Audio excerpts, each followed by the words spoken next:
আমার জীবনের সবচেয়ে বাজে অভিজ্ঞতা ছিল আজকের দিনটি। 8টা বাজে আমি জাস্ট বাস থেকে নামলাম, কালকে রাত 9টায় উঠছি, কেবল নামলাম, এখনো পরীক্ষা সেন্টারে যাইতেই পারিনি। কি যে হবে আল্লাহ জানে।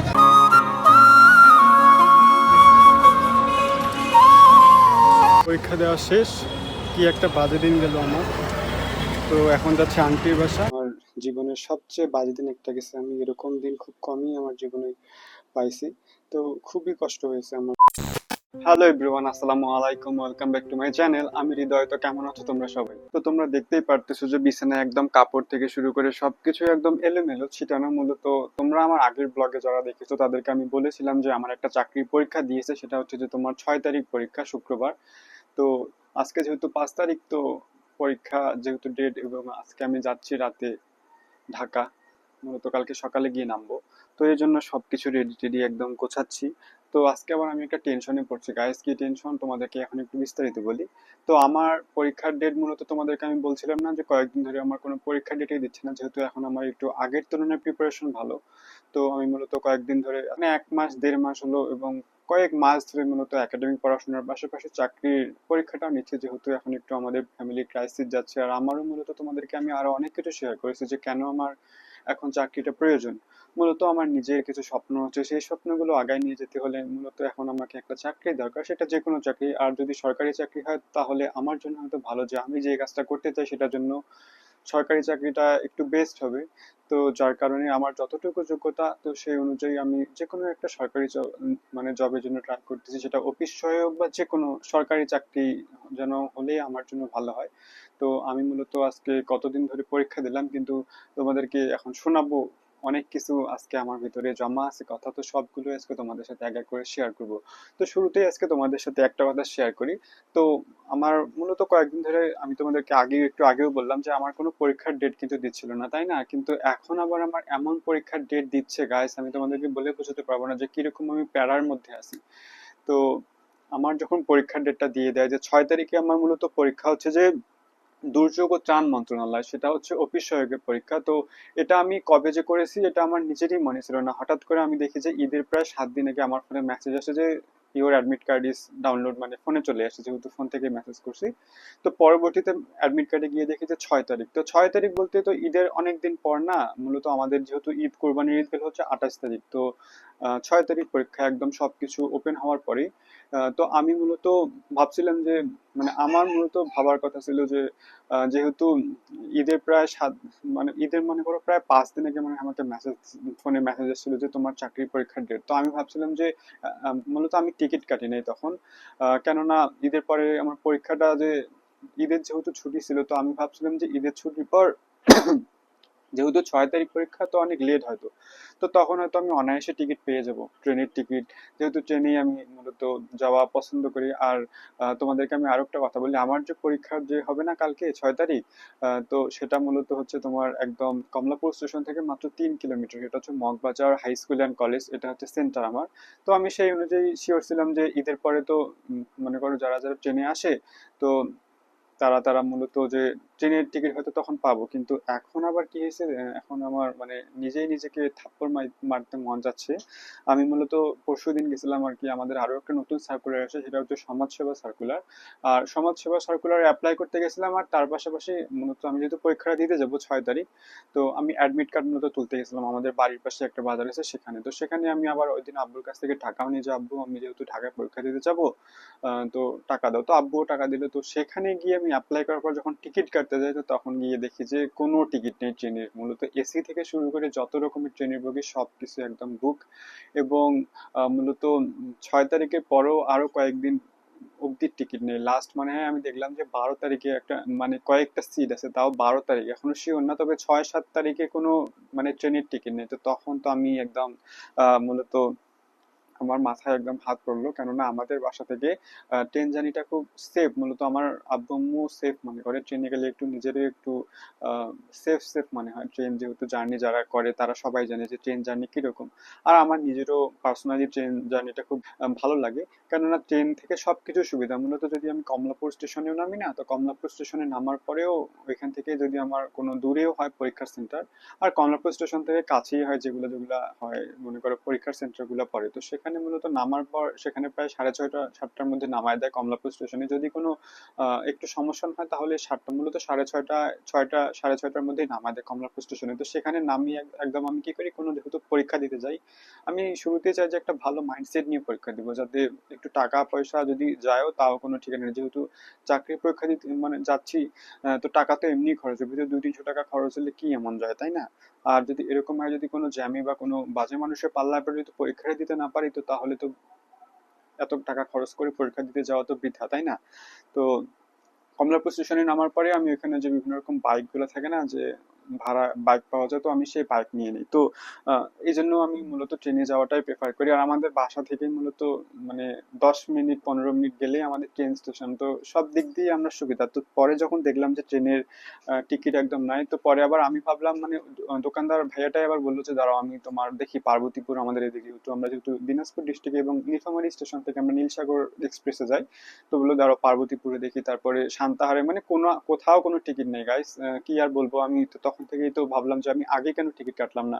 আর মূলত আগে আমি কিভাবে টিকিট কাটবো তোমরাই বলো। আমার যেহেতু মনে করো ঈদের প্রায় 5-6-7 দিন আগে মেসেজ দিছিল, তো তখন তো আমি আদেও ততটা মানে গ্রাম যেহেতু থাকি আর এতটা সিরিয়াস ছিলাম না, তো আমি ভাবলাম যে ঈদের পরে হয়তো টিকিট পাবো, আমার যেটা ধারণা ছিল, কিন্তু কে জানতো যে এরকম হবে। তারপরে যখন ওইখান থেকে একদম অ্যাপ্লাই করে আসার পর বাসায় এসে আব্বু আম্মুকে বললাম যে আব্বু আম্মু এরকম যে ট্রেনের টিকিট নেই, এখন আমি কি করবো, বাসে যেহেতু যেতে হবে।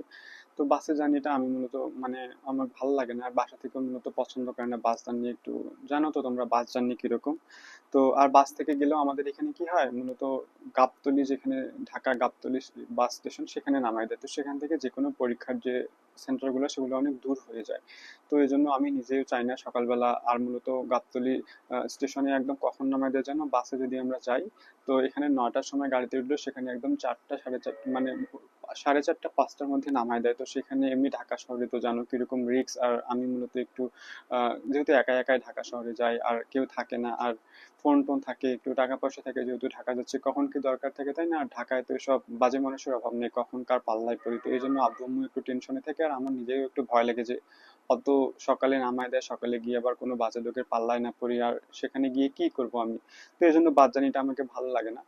তো তারপর তোমাদেরকে বলি, তো সেটা বলার পরও যেহেতু ট্রেনের টিকিট, ট্রেনে আর যাওয়া পসিবল না, আবার আমি এটাও ভাবলাম যে যেহেতু ট্রেনের টিকিট পেলাম না, তো তাহলে না হয় উইথাউট টিকিট মনে করো দাঁড়িয়ে সিট ছাড়া যাব। কিন্তু পরবর্তীতে ভাবলাম, আবার অনেকজন আমাকে বুঝাইলো যে যেহেতু পরীক্ষা আছে পরের দিনই, আবার সকাল 10টার সময় পরীক্ষা, এভাবে সারাদিন যদি তুই দাঁড়িয়ে দাঁড়িয়ে যাস, তো ক্লান্তির একটা ব্যাপার আছে, পরীক্ষারও একটা ওর একটা কনসেন্ট্রেটের ব্যাপার আছে। যদি পরীক্ষাটাই ঠিক মতো দিতে না পারিস, আর আমার একটু সমস্যা, যদি ঠিক মতো ঘুমটাও আমার জন্য দরকার। আর মূলত আমার নিজের জন্য ওটা ভালো হবে না, এমনি আমি একটু রাতে ঠিক মতো ঘুম না হলে পরের দিন একদম মনে করো কিরকম করি, মাথায় একদম ঠিক মতো কোনো কাজই ভালোভাবে করতে পারি না। আর পরীক্ষার সময় আমি একটু সবকিছু সিরিয়াসলি নিয়ে, যে ঘুমটা একটু হলেও যাতে ঘুমাতে পারি, কিন্তু যেহেতু এখন ঈদেরও এখনো মনে করো ওরকমই চাপ যাচ্ছে এখনো অবধি। তো এজন্য আমি আর ট্রেনে পরবর্তীতে, আরো 2-1 জন বললো যে ট্রেনে যাস না এভাবে কষ্ট করে। তো তারপরে তোমাদেরকে আবার বলি, তো যখন ট্রেনটা ক্যান্সেল হলো, তখন আমি ভাবলাম যে বাসের টিকিট দেখি। তো পরে আবার আমি কি করি, এখানে আবার আমার একটা ফ্রেন্ড আবার নীলফামারী, যেখানে বাসের টিকিট পাওয়া যায়, সেখানে আশেপাশে একটা চাকরি করে। তো আমি আবার ওকে পরশুদিন বলেছিলাম যে তুই যদি থাকি একটু খোঁজ করিস। তো তো আমি সেখানে গিয়ে কি করি, মানে নাবিল থেকে শুরু করে হানিফ, এগুলাতেও সে সবগুলো চেক করছে, কোনো টিকিট নেই গাইস। এমনকি তয়েস নামে একটা নতুন একটা রিসেন্ট আসছে, সেটাতেও গেছে, সেটাতেও নাকি কোনো টিকিট নাই। তো এখন যে এটা কি বলো, এটা কি ইয়া গাইস, অন্যদিন তো আমি যখন যাই তখন তো টিকিট একদম অ্যাভেলেবেল পাওয়া যায়, কিন্তু আমি আসলেই বুঝতে পারি না যে আমি এরকম একটা সমস্যার মধ্যে পড়বো গাইস, খুবই প্যারায় আছি। আর মূলত এই 6 তারিখে আমার ঢাকা যাওয়াটা খুবই গুরুত্বপূর্ণ, কেন সেটাও তোমাদেরকে বলি। মূলত আমার ব্যাক টু ব্যাক অনেকগুলো পরীক্ষার ডেট পড়ছে গাইস। আমি এতদিনকে বললাম যে মানে আল্লাহ আমার উপর হয়তো ইয়া শুরু করছে, যে এতগুলো অ্যাপ্লাই ডেট করছে, একটারও পরীক্ষার ডেট দিচ্ছে না। আর এখন এমন পরীক্ষার ডেট দিচ্ছে যে আমি সিলেক্ট করতে পারতেছি না যে কি করব। তো আমি বললাম না যে 6 তারিখে আমার সকাল 10টায় পরীক্ষা আছে দুর্যোগ ও ত্রাণ মন্ত্রণালয়, তো 6 তারিখের পর আবার 12 তারিখে আমার পরীক্ষা আছে তোমার সকাল 10টায়। সেটাও ঢাকা, সেটা হচ্ছে যে পরিবহন অধিদপ্তরে আমি একটা অ্যাপ্লাই করছিলাম সেটা। তো সেটা হওয়ার পর সবচেয়ে আরেকটা বড় বিষয় হচ্ছে যে বিকেল 3টা থেকে 4টার সময় আমি তোমাদেরকে বলেছিলাম, আমার আগের ব্লগ যারা দেখে তারা জানো যে আমি একটা পরিকল্পনা মন্ত্রণালয়ে একটা এমসিকিউ টিকসি রিলিতে, তো সেটা রিটেনটা হবে আবার 12 তারিখে বিকেল বেলায়। তো এজন্য এত সুযোগ কি আর পাবো? তো এটা না হয়, হ্যাঁ, এটা হলো। তারপরে আবারও কি পরীক্ষা দিছে জানো তো? 12 তারিখে, 6 তারিখে পরীক্ষা, 12 তারিখে পরীক্ষা। 12 তারিখে আবার আমাকে রাতেই ব্যাক করতে হবে, কেননা আমার কলেজ থেকে আবার নোটিশ দিছে আমার ইন কোর্স এক্সাম হচ্ছে 14 তারিখ থেকে। তো 14 তারিখ থেকে 23 তারিখ অব্দি হচ্ছে আমার ইন কোর্স এক্সাম। আর ইন কোর্স এক্সাম যে কি হবে আমি নিজেও জানি না, আমি এখন অব্দি বইটা পর্যন্ত কিনি নাই। আর আমাদের কলেজে একটা হোয়াটসঅ্যাপ গ্রুপ আছে, সেখানে দেখলাম যে এত বড় একটা সিলেবাস দিছে যে ফার্স্ট ইন কোর্সে এগুলা পড়তে হবে। আর এখন সরকারের যা নিয়ম, 60% অ্যাটেন্ডেন্স এবং সাথে 40% যদি আমরা মানে ইন কোর্সে না পাই তাহলে নাকি ফর্ম পূরণ করতে দিবে না, এরকম মাইন্ড করছে। সো জানি না কি হবে। তো মূলত আমার ফার্স্ট প্রায়োরিটি এখন হচ্ছে তোমার চাকরিটা। তো এই জন্য ইন কোর্স নিয়ে ততটা ভাবছি না। তো বললাম না যে 14 তারিখ থেকে 23 তারিখ পর্যন্ত আমার ইন কোর্স। সো ইন কোর্সের মাঝখানে আবার 19 তারিখে আবার আমি একটা কর অঞ্চলের একটা অ্যাপ্লাই করছিলাম, দিনাজপুর কর অঞ্চলের একটা চাকরির পরীক্ষা। তো সেটাও নাকি পরীক্ষা হবে 19 তারিখ। তো তোমরাই বলো আমি কি করবো গাইস, এতগুলা চাপ কি আর সহ্য করা যায়? মনে করো তোমার আজকে যাচ্ছি ঢাকা রাতে, তো আজকে যাওয়ার পর আবার ব্যাক টু ব্যাক মনে করো 7 দিনের মধ্যে আবার কি ঢাকা যাওয়া পসিবল গাইস? তোমরাই বলো। আর তোমাদেরকে আরো হয়তো সামনে আরো কিছু বলবো, দাঁড়াও এটা বলি আগে, এটা শেষ করি তো পরে ওটা বলি। তো মনে করো এই জন্য আন্টির বাসায় থাকবো। আমার ওই যে আন্টি আছে জয়দেবপুরে থাকে, ওই আন্টির বাসায় থাকবো। তোমার 11 তারিখ পর্যন্ত। 12 তারিখে তোমার পরীক্ষা, দুইটা, সকালবেলা এবং বিকালবেলা পরীক্ষা দেওয়ার পর রাতে আবার আমাকে বাসে উঠে আবার বাসায় আসতে হবে। বাসায় এসে আবার এখানে আবার কাপড় চোপড় আরো যেগুলো টুকটাক জিনিস নিয়ে আবার আমাকে 12 তারিখে মনে করো বাসায়, 12 তারিখে যদি আমি রাতে বাসে চড়ি ঢাকা থেকে, 13 তারিখে তো বাসায় আসবো তাই না? 13 তারিখ বিকেলবেলা আবার আমাকে বাসা থেকে দিনাজপুরে যেতে হবে, কেননা 14 তারিখ থেকে আমার সকাল 10টা থেকে ইন কোর্স এক্সাম। তো মানে কি লেভেল যে আমি একটা ইয়ার মধ্যে আছে আমি বুঝে উঠতে পারতেছি না কি করব এখন। আল্লাহ হয়তো আমার উপর রাগ করছে, বললাম না যে আমার পরীক্ষা ডেট দিয়েছিল না, আর এখন আবার এমন ডেট দিচ্ছে যে আমি মানে কুলাইতে পারতেছি না কি করব। এবং আরো দেখলাম যে বিভিন্ন রকম গ্রুপ থাকে না, যে আপডেট দেয় যে এগুলো এগুলো পরীক্ষা হবে। তো আমি আরো দেখলাম যে আরো নাকি আমার মৎস্য অধিদপ্তরে অ্যাপ্লাই করা আছে, সেটার নাকি পরীক্ষা হবে। তারপরে বিদ্যুৎ উন্নয়ন সাহায্যকারী, মানে তো আমি অনেকগুলো অ্যাপ্লাই করছিলাম গাইজ, যেহেতু আমি এখন ফুল মানে চাচ্ছিলাম যে আমার একটা চাকরি দরকার। তো এই মুহূর্তে প্রয়োজন। তো তো বললাম না যে ইয়া, আমার ফ্রেন্ড, তো অন্য টপিক্সে আসি গাইস। সো আমার ফ্রেন্ড যখন দেখলাম যে তোমার টিকিট কাটতে দিছিলাম, তো ও আমাকে ফোন দিল যে কোনো টিকিট নেই, আর একটা টিকিট আছে। তো তাও মূলত কনফার্ম না, শিওর না, যে বললো যে একজন ক্যান্সেল করে নাই, করবে যদি ওর না থাকে সেই ক্ষেত্রে। তো আমি বললাম যে তাও আবার পিছনের সিট। তো তখন আবার আমি ওকে বললাম যে যেহেতু পরীক্ষা দিতে যাচ্ছি, তো ভালো সিটে যদি না পাই তো তাহলে যাওয়ার কি ইয়া, তাই না? তো আমার এখনো অব্দি গাইস কোনো টিকিট কাটা হয় নাই। আর আমি এখনো অব্দি মনে করো কোনো টিকিটও কনফার্ম করা হয় নাই। এই জন্য এখন মূলত তোমার বাজে কয়টা জানো? এখন মূলত বাজে 3টা 46। তো আমাকে এজন্য আগে ভাগে আমি সবকিছু একদম কাপড় চোপড় থেকে শুরু করে যত কাগজ টাগজ, অ্যাডমিট কার্ড, যেহেতু 3টা পরীক্ষা হবে, 3টা পরীক্ষার অ্যাডমিট কার্ড সব নিয়ে নিলাম এবং কিছু টাকাও নিলাম। এগুলো আগে ভাগে সব রেডি করে রাখতেছি, যাতে পরবর্তীতে আর কোনো জিনিস যেন মিস না করি, যেহেতু এখন আমার একটু চাপ আছে। আমাকে আর আব্বুকে আবার আজকে সন্ধ্যার সময় বের হতে হবে গাইস, কারণ সন্ধ্যার সময় মূলত মনে করো তোমার এখন তো প্রায় মাগরিবের আজান দিলে প্রায় 7টা বাজে যায় তাই না? আর মনে করো নীলফামারী থেকে প্রায় সবগুলো বাসে 8টা থেকে মধ্যে ছাড়ে। তো গিয়ে আমাদেরকে আগে বাস কনফার্ম করতে হবে, এখন গিয়ে টিকিট কাটতে হবে যে কোথাও কোনো ভালো বাস পাওয়া যায় কিনা। তো তখন তো আর মূলত মনে করো এসব করা পসিবল না, আব্বু রাগ করবে। আর মূলত খাওয়া দাওয়া অন্যান্য আরো যেগুলো দরকার আছে, তো যেগুলো গুরুত্বপূর্ণ কাজ সেগুলো আমি এখনই সবকিছু সেরে নিচ্ছি, যাতে পরবর্তীতে কোনো ঝামেলা পোহাতে না হয়। তো এই জন্য সর্বপ্রথম আমি তোমাদের সাথে কথা বলার আগেই আমি মূলত আমার অ্যাডমিট কার্ড এগুলা গোছায় রাখছি। আর মূলত কাপড় সিলেক্ট করতেছি, যেহেতু 6-7 দিন থাকবো এখানে তাই না? আর আঙ্কেল, যেহেতু আমার যে ঢাকার আঙ্কেল আছে, ওই আঙ্কেল আবার আমাকে ঘুরতে নিয়ে যায়, অনেক প্রচুর ঘুরতে নিয়ে যায় আঙ্কেল আন্টি দুজনেই। তো এই জন্য কিছু কিছু কাপড়ও সিলেক্ট করতেছি, যাতে ওখানে থাকবো। আমার আবার ওখানে আরেকটা খালার বাসা আছে, ওইখানেও যেতে পারি। তো এই জন্য কিছু ভালো ভালো কাপড় নিচ্ছি। তোমাদেরকে আরেকটা বিষয় শেয়ার করি গাইস। মনে করো তোমাদেরকে আমি আগেই জানিয়েছিলাম না যে আমার আব্বুর চাকরি নাই, এখন আমাদের একটু বাজে অবস্থা যাচ্ছে। তো আমি মূলত যখন তোমার পরশুদিন যেদিন টিকিট কাটতে যাই ট্রেনের টিকিট, তো সেদিন আমি আব্বুর কাছে টাকা চাইছিলাম যে আব্বু আমি তো ঢাকা যাবো, টাকা দাও। তো আব্বু তখন অনেক কিছু একটু মন খারাপ করে আমাকে কথা শুনাইলো যে এরকম করে চাকরির পরীক্ষা দিচ্ছিস, একটাতে তো টিকতেছিস না। তো ওইভাবে চাকরির পরীক্ষা দিতে যাওয়ার মানে কি, ঢাকায় যে যাচ্ছিস কম টাকা খরচ হচ্ছে, আর এখন তো আমার তত ইনকাম মানে কোনো ইনকামই নেই, যেগুলো আছে যেগুলো জমানো। আব্বু মনে করো যে টাকাগুলো অফিস থেকে পাইছে, ওই টাকাগুলো এখনো অব্দি আর কিছু আছে, সব প্রায় 3/2-এরও বেশি খরচ, জাস্ট অল্প একটু আছে। তো ওই টাকাগুলো দিয়ে আমার বোনের আবার স্কুলের বেতন, ওর বেতন অব্দি এখনো দেওয়া হয়নি। তো আব্বু আমাকে ওইদিন অনেক কিছু কথা শোনালো। তো তখন মানে আম্মু মূলত আব্বুকে একটু রাগ দেখাইলো যে তোমার ছেলে কি কম চেষ্টা করতেছে, যে দেখতে পারতেছেন না। তো তখন একটু আমার মন খারাপ হইলো গাইস, যে আমার আব্বু আবার অনেক কিছু ভাবতেছে, যে ঢাকা যাবে, আবার ঢাকা গিয়ে গার্মেন্টস করবে, আরো অন্যান্য বিভিন্ন রকম মানে প্ল্যান করতেছে। যেহেতু আমাদের সংসারে এখন মনে করো ইনকাম আসতেছে না, শুধু যাচ্ছে। আমার ভাই আবার হোস্টেলে, ওরও আবার সামনের মাসে যেহেতু জুন মাস, জুলাই থেকে ওর ইন্টারমিডিয়েট পরীক্ষা, তো ওকে আবার এখন কোনো চাপ দেওয়া যাবে না। আমার বোন আবার ক্লাস 4-এ পড়ে, ওর বেতন স্কুল থেকে, প্রাইভেট স্কুলে পড়ে, স্কুল থেকে ফোন দিচ্ছে। তো আমার আবার ইনকোর্স দিনাজপুর যেতে, ঢাকা যাওয়া আসা অনেক টাকার ব্যাপার গাইস। তো এই জন্য আব্বু হয়তো একটু রাগ, কত আর আব্বু, মনে করো আব্বু এতদিন তো বলেনি, এখন হয়তো বাধ্য হয়ে আব্বু বলতেছে, পরিস্থিতির যেহেতু শিকার। তো এতদিন আমি যখন যেটা চাইছি তখন সেটা দিচ্ছে, কোনোদিনও বলেনি যে এটা করতে হবে না, ওটা করতে হবে না, যখন যেটা চাইছি তখন সেটা দিচ্ছে। একবারও জিজ্ঞাসা করেনি যে এত টাকা কেন লাগতেছে বা একটু কম নেই। তো এখন পরিস্থিতি হয়তো বাধ্য করতেছে গাইজ, যে ভবিষ্যৎ নিয়ে তো আব্বু চিন্তা করতেছে যে এখন আমার চাকরি নাই, তো কিভাবে আমি 3টা বাচ্চা পড়াশোনা করাবো। আর আমিও মূলত গাইজ আব্বুকে আগেই বলেছিলাম আমি, যে যেহেতু আব্বু এখন পরিবারের এরকম অবস্থা, তো আমি না এখন একটা চাকরিতে ঢুকি। তো তখন আব্বু মূলত রাগ দেখাইছিল যে যেহেতু তুই, মূলত আমি 3rd ইয়ারে পড়তেছি অনার্স, তো আর 1 ইয়ার হলেই তো আমার, যেহেতু ইনকোর্স আসছে, তো আর 3-4 মাস পরে আমার ফাইনাল এক্সাম, অনার্স 3rd ইয়ারের ফাইনাল এক্সাম হলেই তো 4th ইয়ারে উঠবো, আর একটা বছর। তো এতদিন ধরে পড়াশোনা করে আসলাম, আর মাঝপথে ছাড়ে দিবে আব্বু আমাকে আর কি, এরকম বুঝাইছিল। কিন্তু এখন আমার নিজেকেই মনে হচ্ছে গাইস, যে আমাকে না কোনো না কোনো একটা চাকরিতে ঢুকতে হবে, মানে তো মনে করো মানে পার্ট টাইম জব হিসেবে আমাকে করতে হবে মূলত।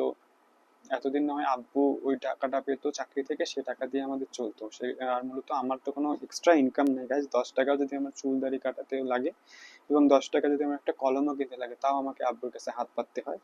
তো আর এখন কিভাবে হাত পাতবো, এখন তো বাড়ির অবস্থা দেখতেছি যে আব্বু কিরকম সমস্যার মধ্যে আছে, আব্বু তো টেনশনে একদম শেষ হয়ে গেছে যে কি করবে। আর আব্বু যেহেতু গ্রামে থাকে মূলত গাইস, মনে করো বয়স হয়ে গেছে আব্বুর, আর নানা রকম থাকে না, যে এখন কি রকম চাকরি করবে, গার্মেন্টস এর চাকরিও এখন কিন্তু আমাদের এদিকে অনেক মানে হাই হয়ে গেছে।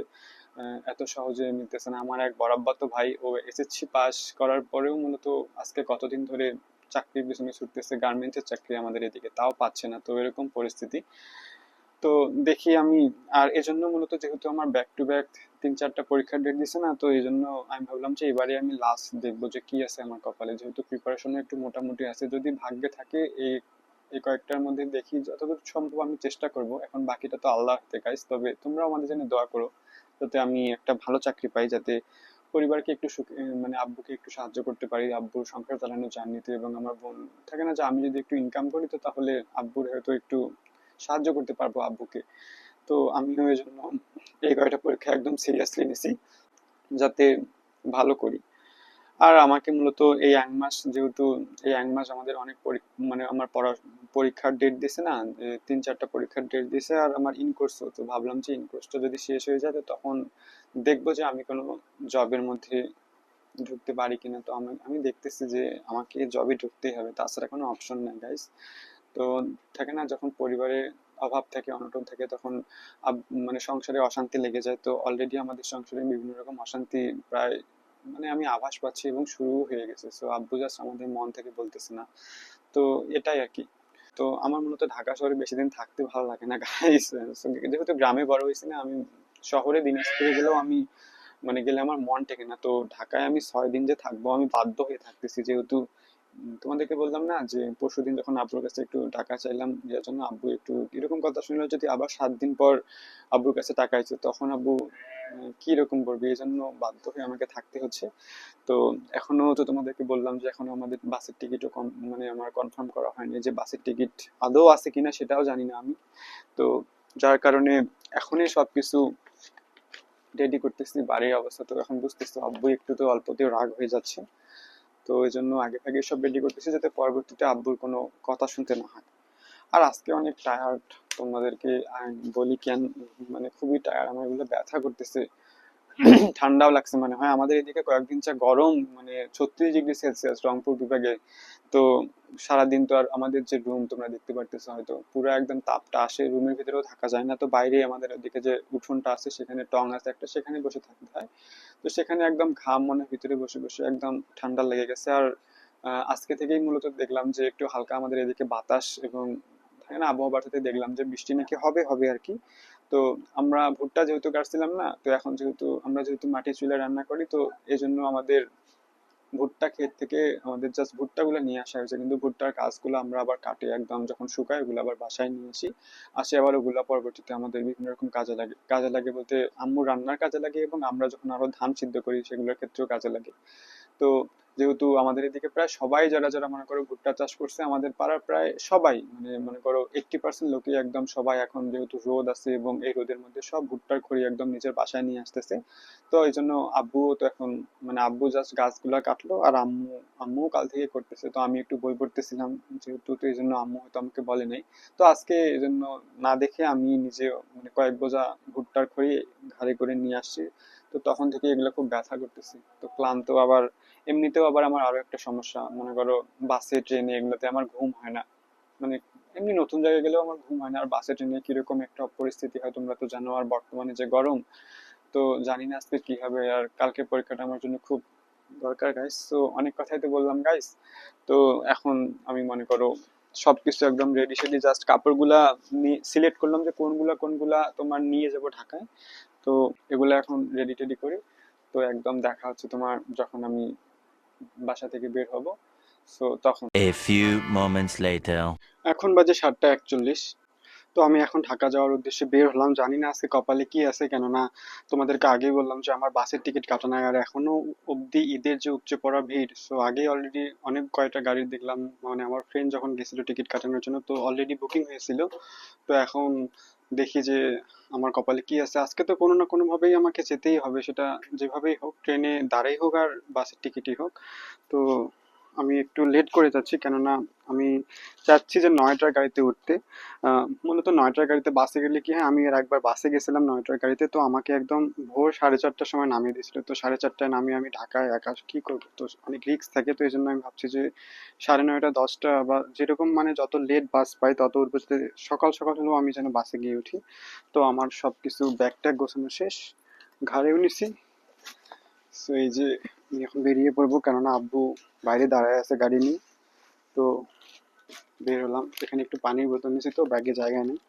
তো কেননা কালকে এখান থেকে ডাইরেক্ট গাবতলীতে নামার পর পরীক্ষার হলে গিয়ে ব্যাগটা কোনো একটা দোকানে রাখবো টাকা দিয়ে, আর অন্যান্য কাপড় নেওয়ার তো অপশন নেই, যেহেতু এখানে ব্যাগটা আজকে একটু বেশি বড়, একটা ব্যাগেই নিছে মাত্র, এখানে অনেকগুলো কাপড় রাখছি, যেহেতু 7 দিন থাকবো আন্টির বাসা তাই না, তো এই জন্য কিছু পরার জন্য কাপড় নিছি। আর আম্মু অবশ্য আন্টির বাসা যাবো কিছু দিতে চাইলো, মাংস, মানে যেহেতু গ্রামে আমরা মাছ টাছ মারি, আমাদের পুকুর আছে, তো আম্মুকে আমি বললাম যে কিভাবে নিবো, জায়গায় তো নেই।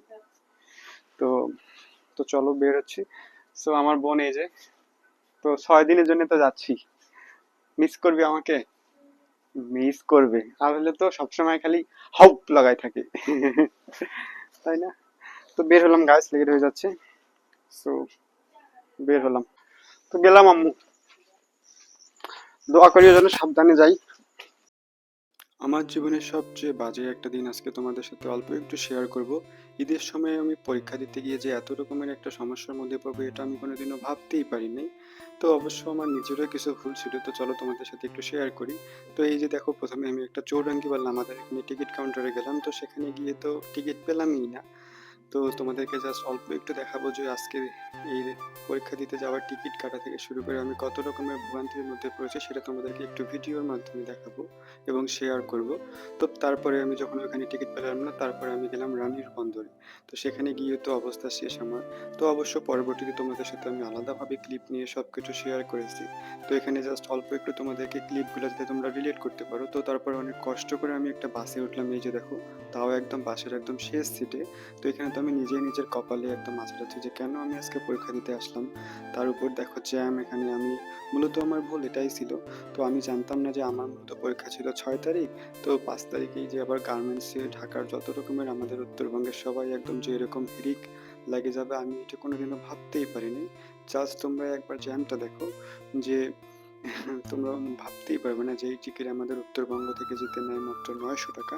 তো সেটা আমার সময় নিয়েছে আমার কাছে কত জানো, 1600 টাকা। তো এই যে তারপরে রাখো রাত 2টোর সময় আমি ফুড প্যালেসে গেলাম। সো সেখানে গিয়ে তো অবস্থা শেষ, একদম জামে আটকায় পড়েছিলাম। তো সেখানে প্রায় ফুড প্যালেসে আমরা গেছিলাম প্রায় 2টোয়। তো সেখানে দেখো আরও কত গাড়ি। তো তারপরে আমি ভাবলাম যে চলো একটু ক্লিপ নেওয়া যাক। তো সেখানে কিছু খাইনি অবশ্য, আমি জাস্ট একটু কফি খাইলাম, কারণ খুব টায়ার্ড লাগতেছিল, সারা রাত 1 ঘন্টাও ঘুমাই নাই। তো এই জন্য একটু কফি নিলাম যাতে মাইন্ডটা একটু ফ্রেশ থাকে। আর সবচেয়ে বেশি টেনশনে এটাই ছিল যে আমি যখন ফুড ভিলেজে যাই, তো তখন মূলত বললাম না যে রাত 2টা 2:30 বেজেই গেছে। তো আদৌ আমি পরীক্ষা ধরতে পারবো কিনা এটা নিয়ে মূলত টেনশনে ছিলাম। মূলত যখন আমি তারপরে দেখো আমি জীবনে প্রথমবার মানিকগঞ্জ ফেরিঘাটে গেলাম এবং সেখানে একটা আলাদা রকম এক্সপিরিয়েন্স হলো। তো মূলত রংপুর থেকে আমরা যাই, তো যেহেতু সিরাজগঞ্জে নাকি তোমার খুবই জ্যাম, তো এই জন্য আমরা রানীরবন্দর থেকে আমাদের গাড়িটা গাইবান্ধা যে রোড ওই দিক দিয়ে নিয়ে গেছে মানিকগঞ্জে। তো ওই প্রথমবার আমি ফেরিঘাটে করে ঢাকা শহরে গেছিলাম। তো সেখানে গিয়ে আমাদেরকে প্রথমে নামায় দেয়, কেননা বর্তমানে যে চলতেছে যে দৌলতদিয়া যে বাস, সেখান থেকে নাকি অনেকজনে মারাও গেছে। তো তারপরে আমরা ফেরিঘাটের উপরে যে বসার জন্য সেখানে দাঁড়ায় আমি একটু ভিডিও করলাম। তো যদিও তখন প্রায় কয়টা বাজে জানো, তখন প্রায় 4টা বাজে মনে হয়। তো সবাই ছবি তুলতেছে, তো আমার মূলত মুড ছিল না, কেননা 4টা বেজে গেছে, আমি এখনো মানিকগঞ্জে আটকে পড়ে গেছিলাম। তো আদৌ যে কবে পার হবো তার কোনো ঠিক ঠিকানা নিল না। তাও তোমাদের সাথে একটু শেয়ার করবো বিধায় আমি কিছু কিছু ক্লিপস নিয়েছি, ভিডিও করার সময় পাইনি। তারপরে তোমরা জানো ফেরিঘাট থেকে পার হতে যে এতক্ষণ সময় লাগে আমি আমার জন্মেও জানি না গাইস। আমরা প্রায় 4:49 বাসে উঠি ফেরিঘাটে। তো সেটা পার হতে প্রায় আমাদের 2 ঘন্টা থেকে 2.5 ঘন্টা লেগে যায়। আমি তো একদম খুবই টেনশন। মূলত সেখানে আমরা প্রায় 5টার দিকে যাই, তো আমাদের ফেরিঘাট পার হতেই 7টা বেজে যায়। তো এখানে জাস্ট একটু কক্সবাজারের মতো ভাইব পাইছিলাম। সবাই এখানে কত রকমের ভিডিও করতেছিল, আমার মূলত ইচ্ছাই ছিল না। তার উপর আবার এখানে অনেক সুন্দর স্টিমারও যাচ্ছিল। খুবই আমি আনন্দ করতে চাইছিলাম, কিন্তু থাকে না যে পরিস্থিতি আর টেনশন কোনোটাই আমার সে সময় আমার সঙ্গ দিচ্ছিল না। আমি মূলত এই টেনশনে ছিলাম যে এত কষ্ট করে পরীক্ষা দিতে যাচ্ছি, যদি পরীক্ষাটাই দিতে না পারি তাহলে যায় আর লাভ কি বলো তোমরা। তো অবশেষে অনেকক্ষণ বারবার শুধু আমার সহ্যই হচ্ছিল না যে কখন পার হবো কখন পার হবো।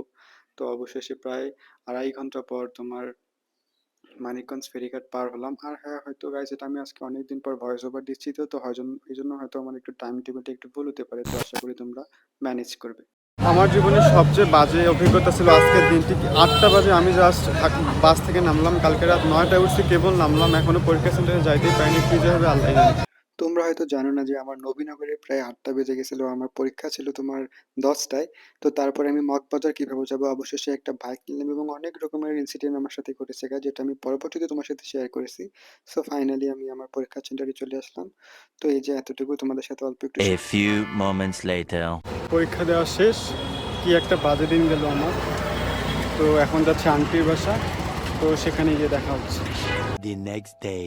তো কালকে আমি এতটা ক্লান্ত ছিলাম যে ভিডিও করার মতো পরিস্থিতি এবং ইচ্ছা দুটোই ছিল না। আমি এতটা ব্যস্ত এবং এতটা টেনশনের মধ্যে দিয়ে গেছিলাম যা তোমাদেরকে বলে বোঝাতে পারবো না। মূলত পরশুদিন এবং কালকে আমার জীবনের সবচেয়ে বাজে দিন একটা গেছে। আমি এরকম দিন খুব কমই আমার জীবনে পাইছি। তো খুবই কষ্ট হয়েছে আমার, তোমাদেরকে বলি। আমি যেদিন মূলত পরশুদিন যেদিন ঢাকায় আসি, তোমাদেরকে আমি বললাম না যে প্রথমে আমি নীলফামারী যাব, সেখানে গিয়ে দেখবো বাসের টিকিট আদৌ আছে কিনা এবং বাস পাবো কিনা। তো সেখানে শুরুতে যাওয়ার কথা ছিল আমার, আব্বু এবং আমি দুজনেই বের হই। তো তখন আব্বু বলে যে যেহেতু তুই এবং তোর ফ্রেন্ড আগেই খোঁজ নিয়েছিলি যে ওখানে নাকি কোনো টিকিট নাই, তো সেখানে নীলফামারী যাই কি হবে, নীলফামারীর থেকে আবার আমাদের এদিকে রানীর বন্দর নামে একটা জায়গা আছে। তো সেখানে আবার আরো বেশি মানে বাসের যে ইয়াটা সেটা বেশি চলাচলটা। তো বলতেছে আমরা বরঞ্চ নীলফামারী না গিয়ে রানীর বন্দরে যাই। তো নীলফামারীতে যদি তুই নাও পাইস আর পেলেও খুব নিকৃষ্ট একটা বাস পাবি, আর রানীর বন্দরে অ্যাভেলেবেল বাস থেকে, তো সেখানে আমরা যাই প্রথমে। তো সেখানে যাওয়ার জন্য আমরা প্ল্যান করি। তো সেখানে আস্তে আস্তে আমরা চৌরঙ্গি নামে আমাদের বাসার কাছে আবার একটা বাজার আছে, তো ওইখানে আমি লোকাল বাস যায়। তো আমরা ভাবলাম যে এখানেই খোঁজ করি আগে, যেহেতু মূলত আমরা প্রায় 8টার সময় বেরিয়েছিলাম বাসা থেকে। তো চৌরঙ্গিতে প্রথমে যাই, তো সেখানে গিয়েও দেখি যে সেখানেও অলরেডি কোনো বাস ছিল না। তো একটা বাস পাইলাম, কোনো একটা মানে প্যাসেঞ্জার নাকি ক্যান্সেল করেছে। তো সে কখন ছিল জানো, তো সেই বাস টাইম ছিল হচ্ছে রাত 2:30টার সময় নাকি সেই বাস ছাড়বে। তো 2:30টার সময় যদি সেই বাস ছাড়তো, তো তাহলে ঢাকায় আসতো কখন বলো, মিনিমাম 10টা, আর আমার পরীক্ষা ছিল 10টা কালকে। তো আমি কি আদৌ পরীক্ষা সেন্টারে বসতে পারতাম? তো পরবর্তীতে আর কোনো সিট ছিল না, তো তখন একটা টেনশন হইলো। টেনশন হওয়ার পর আবার তখন আবার আব্বুকে বললাম যে আব্বু যেহেতু রানীর বন্দরে যাওয়ার জন্য বেরোচ্ছি, তো তাহলে চলো রানীর বন্দরে যাই। তো রানীর বন্দরে যাওয়ার মধ্যে তখন আবার আব্বু বলে অনেক কিছু। আব্বু মানে আব্বু আমাকে এত বকে যে, তো চৌরঙ্গি থেকে যাওয়ার পথে আব্বু আমাকে অনেক বকে, বলে যে যেহেতু তোর পরীক্ষা আর যেহেতু এখন ঈদের ছুটি, তো তুই আগেই কেন টিকিট কাটে রাখিস না, যেহেতু যারা এই তারিখে যাবে তারা আগেই টিকিট কাটে রাখছে। মূলত আমার কিছু ভুল ছিল গাইস, আমি না বুঝতেই পারি নাই যে আমি যে সময় আমার মূলত 5 তারিখ রাতে আমার যাওয়ার কথা, তো 5, 6 তারিখ 7 তারিখ থেকেই কিন্তু ঢাকা যে যত গার্মেন্টস আছে সবকিছু খুলে একদম তাদেরও খোলা, তো তারাও একদম হিড়িক লাগে গেছে গ্রাম থেকে শহরে যাওয়ার জন্য, তো কোনো টিকিটই ছিল না। তো আরো নানান রকম কথা শুনিল আমাকে আব্বু, মানে মূলত আমি জাস্ট ওই সময় থেকে না যে বুক ফুটে কান্না করতে পারিনি এরকম পরিস্থিতি ছিল। আব্বু বলতেছে যে তোকে যাওয়ার দরকার নেই, তুই বাসায় ঘুরে চল, সবসময় বেশি বুঝিস। আব্বু আমার আমাকে এটাও বলতেছে যে তোর যেহেতু 5 তারিখে রাতেই যেতে হবে, তুই তাহলে 4 তারিখে কেন গেলি না। তো আমি যে কি বুঝাবো, 5 তারিখের টিকিটই পাওয়া যাচ্ছে না, সেখানে কি 4 তারিখের টিকিট পাওয়া যেত গাইস, তোমরাই বলো। তো আমি না এতটা বুঝিনি, বললাম না আমি যদি আগে এতটা মানে, যেহেতু আমি আমাদের ঈদ ছিল 28 তারিখ তাই না, আর আমার পরীক্ষা ছিল কোথায় 5 তারিখ, তো আমি ভাবলাম হয়তো এর আগেই সবাই গার্মেন্টস খুলে যাবে, সবাই চলে যাবে, কিন্তু আমি না অতটা মানে মাথাতেই নিইনি, না হলে কি আমি এরকম কোনো সমস্যায় পড়তে চাইবো, তোমরাই বলো। মূলত আমি যে কি রকমের একটা প্যারায় দিয়ে তখন যাচ্ছিলাম, তারপর আবার বলি, তো আমার মূলত আমাদের রানীগঞ্জ যাওয়ার রাস্তায় আবার পাকড়াট নামে একটা জায়গায় আসে, তো সেখানে যাই। তো সেখানে গিয়ে জানো, ওখানে গিয়ে প্রায় 20 মিনিটের মতো দাঁড়াইছিলাম যে তোমার কোনো অটো পাওয়া যাচ্ছিল না রানীগঞ্জে যাওয়ার জন্য। তো আব্বু তো আরো মানে এমনি আমার উপর রাখছিল আরো, জাস্ট মানে কি আর বলবে, আব্বু তো খুবই, আমি আর কিছু বলি নাই। তো তখন অবশেষে আমি একটা ভ্যান পাইলাম। তো ভ্যান নিয়ে আমাকে কখন আসে জানো, তো ভ্যানে করে রানীর বন্দরে ঢুকতে ঢুকতে আমার সময় বেজে গেছিল প্রায় হচ্ছে 8টা 40 প্রায় বেজে গেছে। তো 8টা 40-এ রানীর বন্দরে আসে জানো, আমি দেখে তো একদম পুরো একদম মানে শক, মানে এমন কোনো বাস স্ট্যান্ড নাই যে একদম লাইন ধরে মানুষ আছে। তো আমি তো প্রথমেই এসে একদম তোমার ভয় পেয়ে গেছি যে আমি কি করলাম, রানীর বন্দরে যদি এরকম হয় তো তাহলে আমি মনে হয় আজকে আর ঢাকায় যেতে পারবো না, আমার পরীক্ষাও দেওয়া হবে না, আর আমার সবকিছু শেষ। তো একে একে করে আমি প্রথমে আমার এক আব্বুর বন্ধু, বললাম না যে আমার আব্বুর বন্ধুকে ফোন করেছিলাম, তো আমার আব্বুর বন্ধুর দোকানে যাই, সেখানে যাই। তো সেখানে গিয়ে আঙ্কেল তো খুব ব্যস্ত মূলত দোকান নিয়ে, তো আঙ্কেল আমাকে আমার সাথে টিকিট কাটাতে দিতে পারেনি। আঙ্কেল বলতেছে যেহেতু তোমার পরীক্ষা, তো তুমি এর আগেই কেন টিকিট কাটোনি, তুমি বরঞ্চ কালকে যাইতে।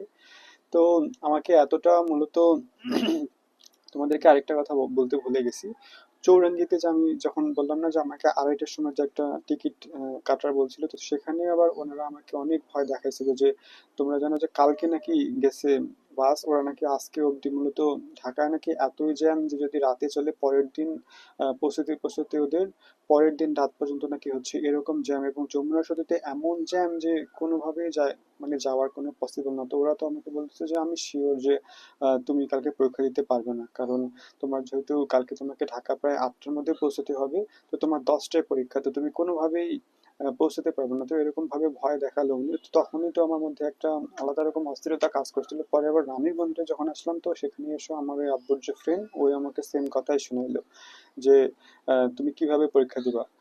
তো এটা না হয় বাদই দিলাম। তো তারপরে আমি এক এক করে মূলত প্রথমে নাবিল কাউন্টারে যাই, তো যেহেতু আমাদের এদিকে নাবিলে একটু মানে তাড়াতাড়ি ছাড়ে, এক কথায় কোনো প্যারা নাই। তো নাবিলে যাই, তো নাবিলে গিয়ে দেখি যে কোনো টিকিট নেই, প্রথমত টিকিট নেই। আমি আবার অনেক রিকোয়েস্ট করলাম ওনাকে যে আঙ্কেল আমি একজন পরীক্ষার্থী, তো আমার একটা টিকিট লাগবে। তো আঙ্কেলও আবার আমাকে ওই যে নাবিল যে টিকিট কাউন্টারের যে লোকটা ছিল, উনিও আমাকে বলতেছিল একটা নাকি টিকিট হবে, তাও নাকি হচ্ছে রাত 2টার পর। তো 2টার সময় উঠে আমি কি করবো, তো তখন আবার আমি ওনাকে বললাম যে আঙ্কেল কোনোভাবে কি কনসিডার করা যায় না, যেহেতু আমার কালকে 10টার সময় পরীক্ষা। তো আঙ্কেলও আমাকে, ওখানে আরো 2 একজন ছিল, ওরাও বলতেছে যে তুমি পরীক্ষা দেওয়ার কথা ভুলে যাও, তার চেয়ে বরং তুমি বাসায় চলে যাও, কারণ মূলত আমাদের কালকে রাতে তোমার বাস এখান থেকে গেছে এখনো অবধি ঢাকায় পৌঁছতে পারেনি, এতই নাকি জ্যাম। তো ওইগুলা কথা শোনার পর তো আমি একদম, আমার পুরো হাত পা কাঁপতেছিল। এক তো মানে আমার নিজেরই কিছু ভুলের জন্য, আমার নিজেরও ভুল বলতে গাইস, আমার মূলত বললাম বললাম না যে আমার মূলত পরীক্ষা প্রায় 7 দিন আগে তোমার মেসেজ আসছিল পরীক্ষার। তো আমি ভাবছিলাম যে ঈদের পরে যখন আমার পরীক্ষা তখন হয়তো আমি অ্যাভেলেবেল টিকিট পাবো। তো সেখানে তোমার টিকিট হয়তো অবশ্যই পাবো। তার উপর আবার আরেকটা জিনিস, মূলত যখন আমরা রানীর বন্দরে আসি, তো তখন আবার আমি আব্বুকে বলি, তো আব্বু যেহেতু টিকিট পাওয়া যাচ্ছে না, তো তাহলে আমি নীলফামারী স্টেশনে যাই, সেখানে গিয়ে ট্রেনের টিকিটে গিয়ে চড়ি। তো সেখানে এমন একটা অবস্থা হয় আমাদের, একদম মানে বাসা থেকে বের হতে হতেই এমন একটা, আব্বু আমাকে বলছিল যে বাসের টিকিট পাওয়া যাবে, কিন্তু রানীর বন্দর যাওয়ার সময় অলরেডি 8টা 20 বেজে গেছে। তো তখন আবার আব্বুকে বললাম যে আব্বু আমরা কি মোটরসাইকেল ঘোরাবো, আমরা কি নীলফামারী স্টেশনের দিকে যাবো। তো সেখানে গেলেও 8:30টায় তোমার ট্রেন পাওয়া যাবে, 8টা 45-এ যেহেতু ট্রেন, আর ট্রেনে তো যেহেতু কোনো জ্যাম নাই, এদিক দিয়ে সেফ।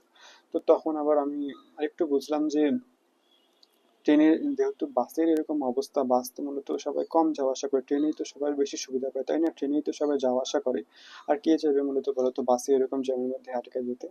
তো তখন আমি আবার একটা ভাবলাম যে ট্রেনের আশা যদি যাই, তো সেখানে গিয়ে যদি তোমার ট্রেনেরও যদি না পাই, আর যারা মনে করো বেশিরভাগ লোকই ট্রেন যেহেতু কম খরচ এবং বেশি সুবিধা, তো সবাই মূলত ট্রেনে যেহেতু পায় না, এই বিধায় ওরা বাসে একদম যেগুলো নর্মাল গাড়ি সেগুলোতে টিকিট কাটছে তাই না। তো তখন আমি ভাবলাম যে যেহেতু ট্রেনেও না পাই, তো তাহলে তো আমার শেষ, তো তার চেয়ে আমি বরং রানীর বন্দরে যাই, সেখানে গিয়ে দেখা হবে কি হচ্ছে। তো আব্বু আমাকে তারপরে পাকেরহাটে রাখে চলে যায়, আব্বু আর আমাকে রানীর বন্দর বাস স্টেশন পর্যন্ত নিয়ে যায়নি। আব্বুকে বললাম যে আব্বু তুমি তো আমাকে নিয়ে যেতে পারো, তুমি তো আমাকে কারা দিতে পারো। আব্বু বলতেছে যে আমার গাড়িতে তেল নাই। তো তখন আব্বু চলে যায়। তো তারপরে আমি বললাম না যে রানীর মন্দির প্রথমে নাবিল কাউন্টারে গেলাম, তারপরে শ্যামলী কাউন্টারে গেলাম, মানে সব কাউন্টারে একদম যেন একদম প্রায় 20-25টা লাইন এরকম দাঁড়ায় আছে রানীর বন্দরে। তো তখন আবার আমি এমনি নাবিল কাউন্টার থেকে শ্যামলী কাউন্টারে যাওয়ার পর শ্যামলী কাউন্টার থেকে আরো 2-3টা কাউন্টারে দেখি, তো সেখানে গিয়ে দেখি যে কি তোমার জানো, ওখানে একটা দেখতেছি এমনি নর্মাল যে গাড়িগুলো থাকে না, তো সেই গাড়ি একটা লোক টিকিট বিক্রি করতেছিল এবং সেখানে গাড়ি প্রায় মানে আসে গেছে। তো আমি তখন জিজ্ঞাসা করি যে আঙ্কেল এরকম এরকম সমস্যা, তো আমার পরীক্ষা, আমার একটা টিকিট লাগবে। তো উনি বললো যে হ্যাঁ একটা টিকিট আছে, তবে একদম আম, মানে সবারই শেষে একদম গিয়ে একদম যে বাসের যে একদম শেষ ইয়াটা না, শেষ একদম জানলার কাছে যে টিকিটটা, সেই টিকিটটা ছিল একটা মাত্র টিকিট। তো পরবর্তীতে আমি বললাম, মানে আমি বললাম যে কোনোভাবে কি আর বাস নাই, তো বলতেছে যে এটাই এখনই যাবি, তুমি যেহেতু পরীক্ষা, তো তোমার যদি ভাগ্য ভালো হয় তাহলে তুমি এটা যেহেতু 9টার গাড়ি ছিল, তো তুমি এটাতেই চড়ো, আর না হলে কিন্তু পরবর্তীতে আর যা কখন আসবে, মূলত অনেক গাড়ি তোমার না আসার কারণে অনেকজনের আবার টিকিট যারা কাটছে অলরেডি আগে ভাগে তাদের টিকিটও ক্যান্সেল করে দিচ্ছিল, তো তুমি বরঞ্চ এটাতেই যাও। তো আমি প্রথমে মূলত একটু আমাদের ক্রাইসিস ছিল টাকার, তোমরা হয়তো জানো। তো আমাকে একটু টাকাও আব্বু কম দিছিল। আর তোমাদেরকে কি বলে বোঝাবো যে বরাবরই আব্বু একটু বলতেছে যে পরীক্ষা দিতে যাচ্ছিস, মানে আব্বু একটু এসব সম্পর্কে একটু কম নলেজ, তো তো আব্বু বলতেছে যে বারবার পরীক্ষা দিচ্ছে কেন আমার চাকরি হচ্ছে না। তো আব্বু তো এটা চায় না যে বর্তমানে একটা সরকারি চাকরি পাওয়া যে কি লেভেলে যে একটা সোনার হরিণ পাওয়ার মতো ব্যাপার। তো তো আব্বু বলতেছে যে, তো এই জন্য আব্বু আমাকে একটু কম টাকা দিচ্ছে, বলতেছে যে পরবর্তী যদি টাকা লাগে তাহলে তুই ফোন দিস। মানে তোমাদেরকে বোঝাচ্ছি না, তোমরা আর কি বুঝে নিও, একটু বাজে অবস্থা ছিল আমার পরিবারের তখন। তো তখন আবার আমি বলেছি আঙ্কেল আঙ্কেল টিকিট কত, তো উনি আমাকে কত টিকিট বলছে জানো, এমনি যখন আমরা মানে নন সিজনালে যখন তখন নীলফামারী থেকে বা রানীবন্দর থেকে যায় তখন কিন্তু নাবিল তোমার, আমি নাবিলে গেছিলাম এর আগে, তো নাবিলে তোমার নীলফামারী থেকে একদম ঢাকা গাবতলির টিকিট নিছিল আমার কত জানো, 900, 850 না 900। তো নাবিল একদম যেটা হাই একদম আমাদের উত্তরবঙ্গের বেস্ট গাড়ি যেটা নাবিল হানিফ এটা। তো তারপরে আবার আমি তোমার ওই যে যেহেতু ওই গাড়ির টিকিটটা জিজ্ঞাসা করলাম, তো উনি বললো টিকিট ছিল নাকি 1500 গাইস। তো আমার তো একদম মাথায় হাত ছিল, 1500 টাকা দিয়ে কি আদৌ কি যাওয়া পসিবল গাইস, তোমরাই বলো। তো তখন আর আমার কাছে কোনো অপশনই ছিল না, আমার কাছে টাকা ছিল কিছু, তো আমি ভাবলাম যে যেহেতু পরীক্ষা দিব আর আমার মূলত পরীক্ষাটা দেওয়া খুব দরকার ছিল, তোমাদের তো জানো আমি কিরকম ডেসপারেটলি একটা চাকরির জন্য অপেক্ষা করতেছি। তো আমি ভাবতেছি যে অনেকদিন পর যেহেতু পরীক্ষার ডেট দিলাম, পাইলাম, তো কেন আমি মিস করবো। আর মূলত গাইজ এখন আমাদের বর্তমানে দেশের যে অবস্থা, চাকরির সার্কুলার তো দিচ্ছে কিন্তু চাকরির পরীক্ষার ডেট দিয়েও পরবর্তীতে পিছিয়ে যাচ্ছে, পরবর্তীতে আবারও ওরা রিসার্কুলার দিয়ে মূলত আবার নতুন করে ডেট দিচ্ছে। তো এভাবে চাকরির ডেট পাওয়া বর্তমানে খুবই মুশকিল হয়ে যাচ্ছে। আর আমার মূলত এখন যে প্রিপারেশনটা ছিল পরবর্তীতে, যে আমি এই প্রিপারেশনটা ধরে রাখতে পারবো কিনা জানি না। আমার একাডেমিক পড়াশোনায় আমি ব্যস্ত হয়ে পড়বো, তারপর তোমাদেরকে বললাম না যে আমাকে মূলত কোনো একটা চাকরির সাথে হয়তো যুক্ত হতে হবে, কেননা আমার নিজের জন্য এবং পরবর্তীতে এবং আমার পরিবারকে একটু উপকার করার জন্য। তো তখন আমি তোমার এই জন্য ভাবলাম যে এই পরীক্ষাটা আমি দিব, এই কয়েকদিন যে কয়েকদিন আমি এখনো একাডেমিক পরীক্ষায় না ইনভলভ হবো, তার আগে আমি এই পরীক্ষাগুলো দিয়ে যাবো, দেখি আমার ভাগ্যে কি আছে। তো আর যেহেতু বাসায় এখন একটু টুকটাক ওই জমানো টাকা আব্বুর ছিল, তো ভাবলাম যে আব্বু দিছে যেহেতু তো যাই, এটাই আমার লাস্ট চান্স, যেহেতু ব্যাক টু ব্যাক আমার 6 তারিখে পরীক্ষা, 12 তারিখে সকালে পরীক্ষা এবং বিকালে পরীক্ষা তাই না। তো তারপরে তো আমি ওই বাসে চললাম। তো এমনই একটা যেন বাসের আমি এমনই একটা সিট পাইছি একদম মানে মানে আমি এরকম বাঁকা হয়েছিলাম, মানে সোজা হয়েও বসতে পারিনি, এমনই একটা বাজে বাস ছিল।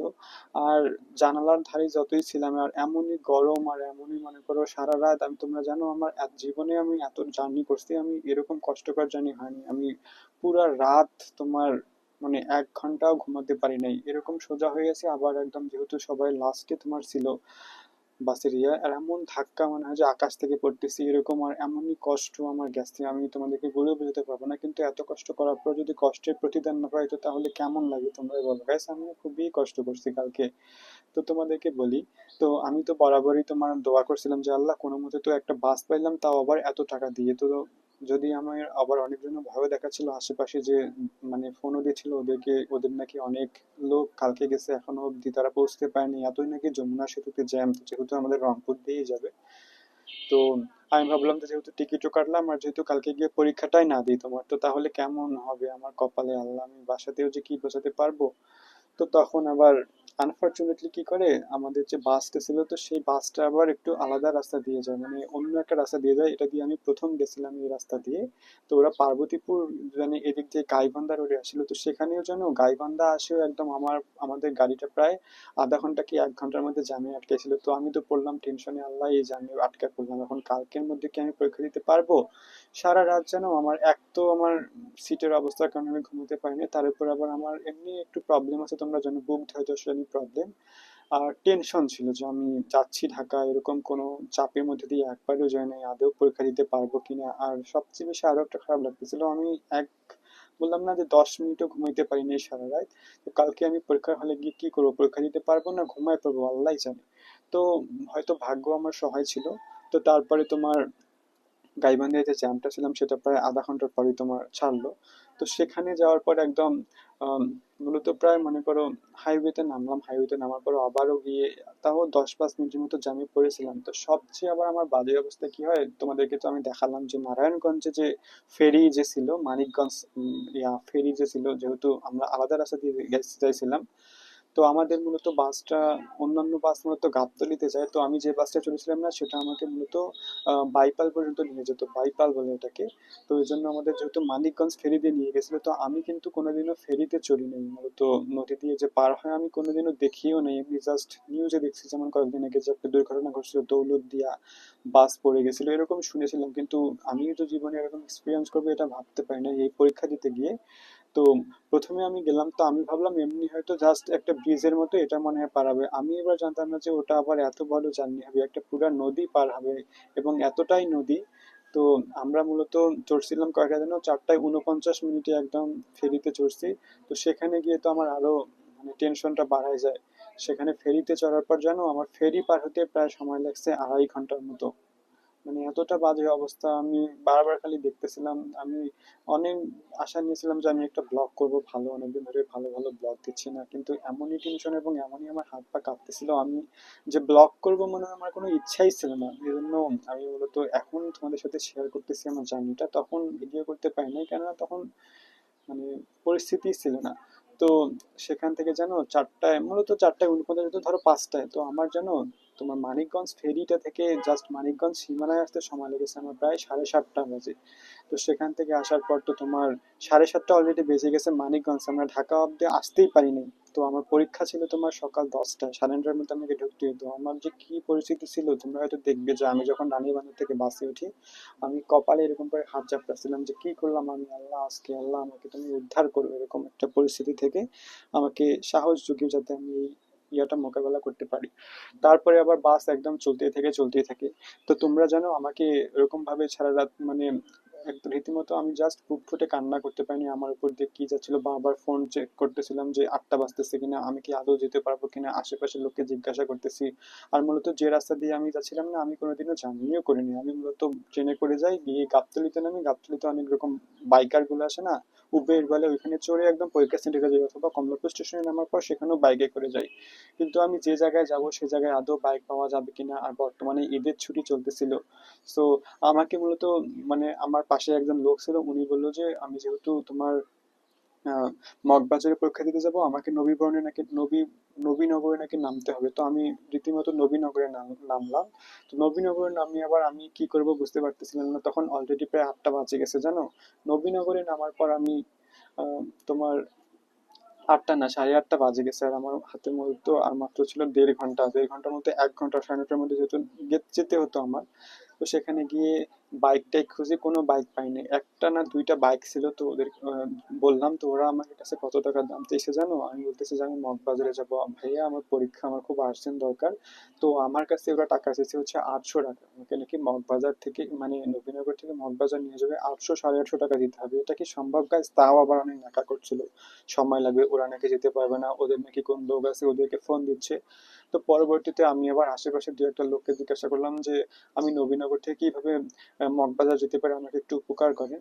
তো অনেক ওইখানে প্রায় জানো, ওইখানে প্রায় আমার 10 মিনিটের মতো লেট হয়েছে, শুধুমাত্র আমি কি করব বুঝতে পারতেছিলাম না, তো অনেক টেনশনে ছিলাম, আর কি অবস্থা আমি তোমাদেরকে বুঝতে পারতেছি না আমার উপর দিয়ে কি গেছে। তো তখন আবার ওখানে একটা লোক আমাকে বললো যে আপনি বলেন একটা কাজ করেন, আপনি গাবতলীর বাসে উঠেন, গাবতলী গিয়ে ওইখান থেকে নবীনগর মগবাজারে অনেকগুলো আপনি বাইকার নিয়ে চলে যান। তো তারপর রীতিমতো আমি আবার তোমার একটা বাসে উঠলাম গাবতলী যাওয়ার উদ্দেশ্যে। তো সেখানে যাই, সেখানে গিয়ে ফোন চেক করতেছি, 8টা 30 বাজে, পার হচ্ছে 35 বাজে, 40 বাজে, মানে যত টাইম যাচ্ছিল তত আমার বুকের ধড় ধড়সানে বাড়ছিল, মানে কি যে করবো বুঝতেছি না। তো সেখানে গিয়েও প্রায় 4-5 জনকে জিজ্ঞাসা করলাম যে আমি কিভাবে, যদি আমি গাবতলীতে নামি সেখানে গিয়ে আমি কিভাবে যাব। আর মূলত যে রাস্তা দিয়ে আমি গেছিলাম না, আমি আমার জীবনেও কোনোদিনও যাইনি, আর আমি এরকম মানে জার্নিও কোনোদিনও করিনি। আমি বললাম না, বরাবরই আমি কমলাপুরে নামি, না হলে গাবতলীতে নামি, যেহেতু আমি 2-3 বার এর আগে গেছি, তাই না? তো নবীনগর থেকে আমি কিভাবে যাবো, তার উপর আবার এত চাপ ছিল, এত টেনশন ছিল, মানে মানে আমার মাথা না কোনো কাজ করতেছিল डिप्रेशन। না guys। সে সময় তোমাদেরকে একটা শেয়ার করবো। তো তখন আবার ওইখানে একটা ভালো একটা আমাদের উত্তরবঙ্গের একটা লোক ছিল, উনি আমাকে বললো যে আমি এক জায়গায় নামবো গাবতলী, তো সেখানে তোমাকেও নামিয়ে দেবো, সেখানে তোমাকে নামিয়ে তুমি সেখান থেকে বাইক নিয়ে নিও। তো তারপর তোমরা জানো রীতিমতো আমি একদম 8টা 50-এ মনে হয় গাবতলীতে নামি। তো গাবতলীতে নামি, সেখানে আমি একটা বাইক ঠিক করি। তো সে বাইক ঠিক করে বললাম যে আমাকে এই Moghbazar girls school and high school and কলেজে নিয়ে যাবে, সেখানে আমাকে নিয়ে যান, আমার পরীক্ষা আছে, আমাকে খুব আর্জেন্ট, প্লিজ নিয়ে যান যেভাবেই হোক। তো সেখানে আবার আমি বাইকটা পেয়ে যাই, আমার ভাগ্য ভালো ছিল। তো বাইক পেয়ে যাওয়ার পর মানে আমি এতটা ক্লান্ত ছিলাম, বললাম না, টেনশনে আমার পুরো ঘুম চলে আসছিল।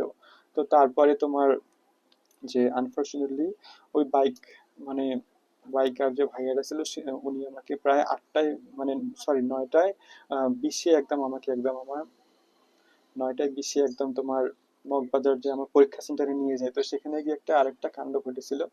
বললাম না যে আমি সারা রাত যেহেতু জার্নি ছিল, আর এতটা চাপ, এতটা টেনশন ছিল, মানে কান্নাও করতেছিলাম হয়তো মনে মনে, যে কি করলাম জীবনে এত টেনশন নিয়ে, আদৌ পরীক্ষাটা যদি আবার গুলাই ফেলি কি হবে যদি ঘুমায় যাই। তো আমার মাথাটা এমন ব্লক হয়ে গেছিল জানো, আমি যে লোকটার কাছে আমার ভাড়া ঠিক ছিল যে আমাকে উনি গাবতলী থেকে, যেখানে আমি নামছিলাম সেখান থেকে আমাকে উনি আহ, পরীক্ষা সেন্টারে নিয়ে যাবে, আমাকে টাকা দিতে হবে 250 টাকা, এতটুকু রাস্তার মধ্যেই। তো আমি যে ওনাকে মানে টাকা দিয়েছিলাম 500 টাকা, আমি যে 250 টাকা ব্যাগ নিবো এই হিসাবটা মিলাতে পারতেছিলাম না, এত পরিমাণে টেনশনে ছিলাম। তার উপর আবার কিছু খাইও নাই জানো, ওরকম পরিস্থিতি হয়নি। আম্মু আবার আমাকে 2টা ডিম দিছিল সিদ্ধ, তো ডিম দুটো নষ্ট হয়ে গেছিল। তো জাস্ট মুখে একটু পানি দিয়ে তারপর আবার ব্যাগ নিয়ে গেছিলাম, যেহেতু ডাইরেক্ট আমি বাসা থেকে একদম পরীক্ষা সেন্টারে যাচ্ছি, তো 7 দিন থেকে আবার আমার পরীক্ষা দিয়ে বেশ বাসা যাব, সেখানে আবার অনেকগুলো কাপড় চোপড় ছিল, বই ছিল, অনেক ভারী ছিল। তো সেখানে প্রথমে গিয়ে আমি আবার একটা দোকান খোঁজ করি, দোকান খোঁজ করে ওখানে আমার ব্যাগটা রাখি, সেখানেও আবার এত সিরিয়াল ছিল তোমরা বলিও না, সেখানে মনে করো প্রায় ব্যাগ কাছে রাখবো ওইখানে প্রায় 10 মিনিটের মতো চলে যায়। তো তারপরে আনফর্চুনেটলি ব্যাগটা একটা দোকানে রাখি, তারপরে রোল খুঁজি, রোল খোঁজার পর তোমার মানে আমি চলে যাই পরীক্ষা দিই। তো পরীক্ষা দিলাম ভালো, বরাবরের মতো গ্যাস, অনেক চাপের মধ্যে ছিলাম, পরীক্ষাটা আরো ভালো করতে পারতাম কিন্তু খুব খারাপ হয়েছে আমার, মানে আমি এতটুকু শিওর ছিলাম যে আমার এত আসবে না, আমি এরকম ছিলাম। পরীক্ষা আমার প্রিপারেশনও ভালো ছিল, কিন্তু থাকে না যে পরীক্ষার সিট ছিল মাত্র 17টা, ক্যান্ডিডেট ছিল তোমার 10,000+, 2টা না 3টা সেন্টারে পরীক্ষা হয়েছিল এরকম।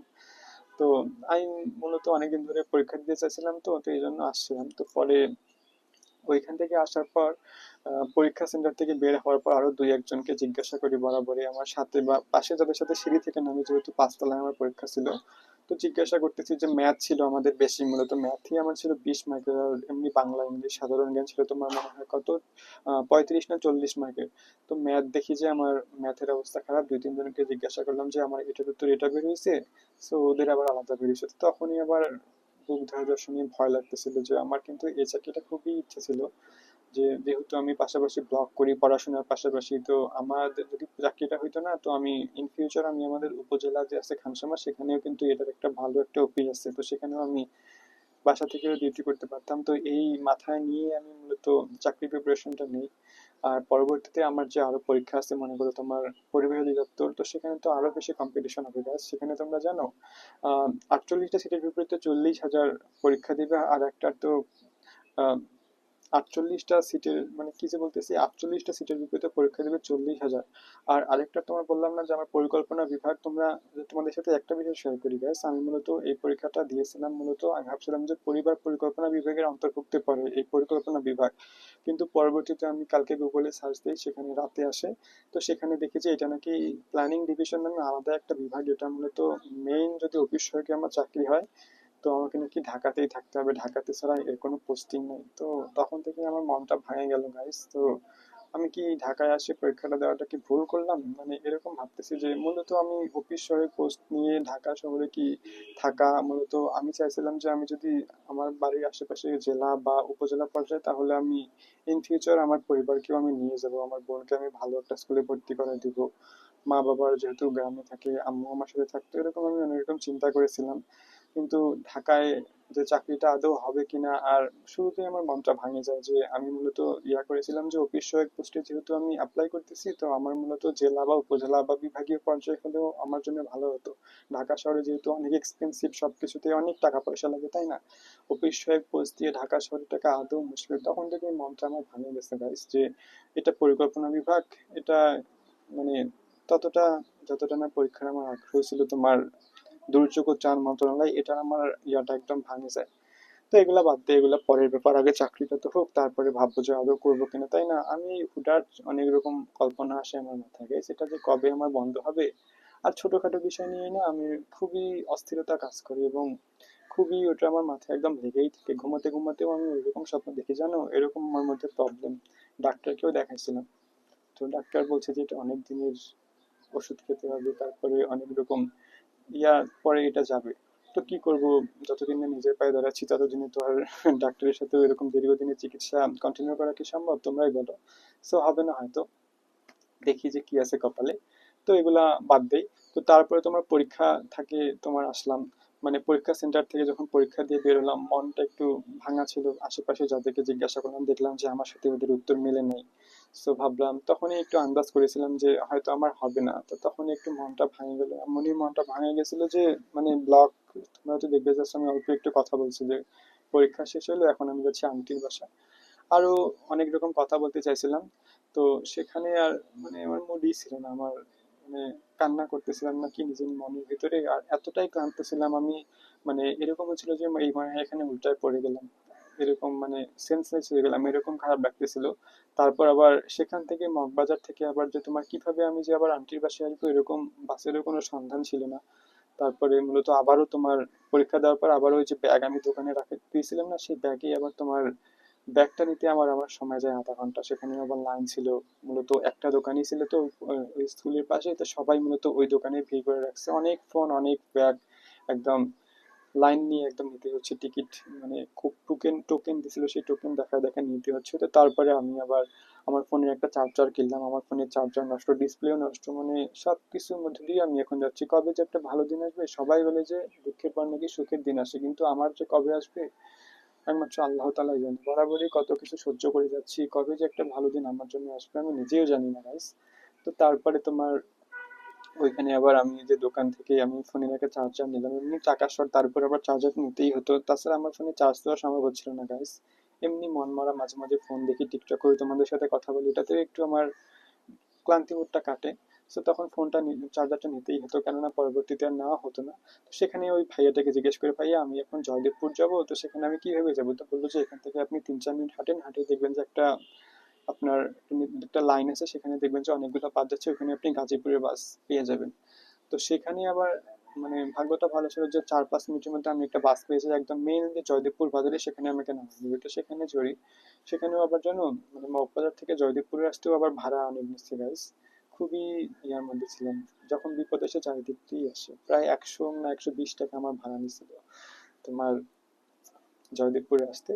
তো ওই বাসের মধ্যেই আমি কবে যে ঘুমাই গেছি আমি নিজেও জানি না। তো এতটাই ক্লান্ত ছিলাম, একদম মেইন একদম জয়দেবপুরে আসার প্রায় 5 মিনিট রাস্তায় আমার ঘুম ভাঙছে, তখন একটু ফ্রেশ লাগতেছিল অল্প, তাও খুবই ক্লান্ত।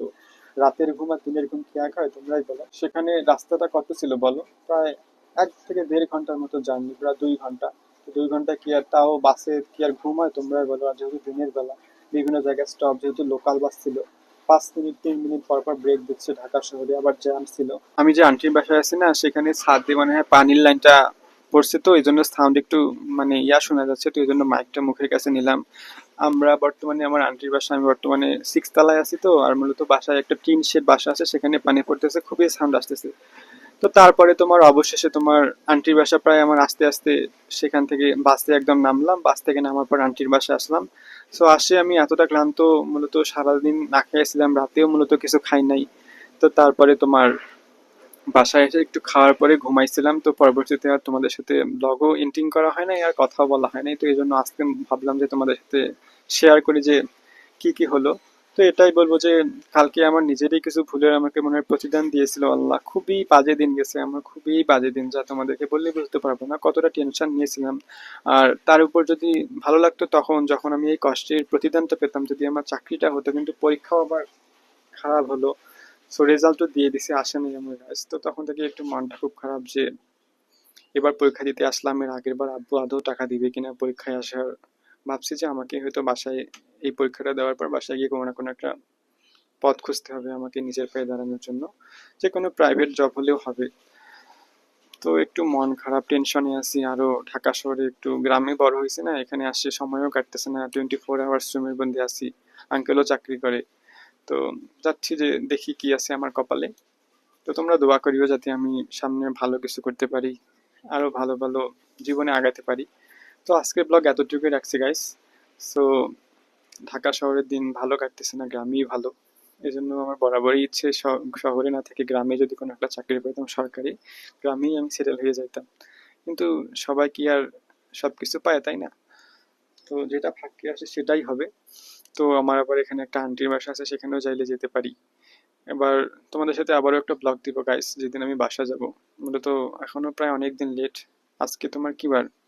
শনিবার, না আজকে রবিবার। শনিবার তো পরীক্ষায় ছিল, তো বাসা যাব আবার আমি শুক্রবারে। আবার আমার অনেক প্যারা গাইস, শুক্রবারে আবার আমি আন্টির বাসা থেকে পরীক্ষা দিব, পরীক্ষা দিয়ে আবার তোমার সকালে একটা পরীক্ষা আছে 10টার সময়, আবার একটা পরীক্ষা আছে 3টার সময়। দুইটা দুইটা আলাদা জায়গায়, একটা আছে তোমার মিরপুরে, আরেকটা আছে তোমার হচ্ছে কোথায় আগারগাঁও জানি, শেরেবাংলা নগর। আমি নামও শুনি নাই, আঙ্কেলের কাছে কালকে বলছিলাম যে আঙ্কেল কিভাবে আমি যাব। আঙ্কেল আবার ওই শেরেবাংলা নগর ভার্সিটি থেকে পড়ছিল, তো শেরেবাংলা কৃষি বিশ্ববিদ্যালয়। তো আঙ্কেল আমাকে বললো যে কিভাবে কিভাবে যাব। তো তারপর এখন ওই দিন আবার শেরেবাংলায় 3টা থেকে 4টায় রিটেন দেওয়ার পর আবার আমাকে আবার ওখান থেকে গাবতলীতে যাওয়ার পর আমাকে বাসায় যাওয়ার উদ্দেশ্য দিতে হবে। ওই দিন যে আবারও কি আছে আমার কপালে একমাত্র আল্লাহই জানে। বাসায় যেতে হবে গায়ে, 14 তারিখ থেকে আবার আমার কলেজে আবার ইনকোর্স দিতেই হবে। তো এটাই গাইস, খুবই প্যারার মধ্যে আছি এই কয়েকদিন, যে যদি একটু ভালো কিছু দিন আসতো আল্লাহ, যে এত কষ্ট করতেছি, কষ্টের উদ্দেশ্যে মানে প্রতিদানটা পেতাম। পড়াশোনা যে করতেছি না এমনটা না গাইস, অনেক পড়েছি, অনেক কষ্ট করতেছি, কিন্তু সোনার চাকরি না এখন আসলেই, সরকারি চাকরি এখন আসলেই সোনার হরিণ। তো আজকের ব্লগ এতটুকুই গাইস, তোমরা অবশ্যই কমেন্ট করে বলবা কেমন লাগলো তোমাদের ব্লগ। তো সবাই ভালো থেকো।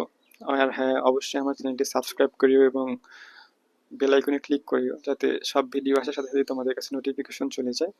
সো হ্যাঁ, সবাই ভালো থেকো, সুস্থ থেকো, দেখা হচ্ছে নতুন ভিডিওতে। আসসালামু আলাইকুম।